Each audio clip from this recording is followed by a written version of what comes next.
کریستیبرگ در 15 اکتبر 1948 از والدینی بریتانیایی چشم به جهان گشود. کودکی او سرشار از سفر و تجربه بود. به دلیل حرفه پدر، اعضای خانواده به مالت، نیجریه، زئیر و بالاخره ایرلند مسافرت کردند.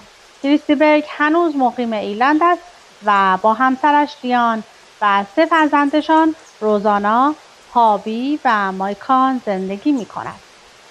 او از آنجایی که بر توانایی‌های خود واقف بود، برای بستن قرارداد به لندن رفت و سرانجام پس از گذشت 2 سال بنبست کاری توانست در سال 1974 قراردادی با کمپانی A&M امضا کند.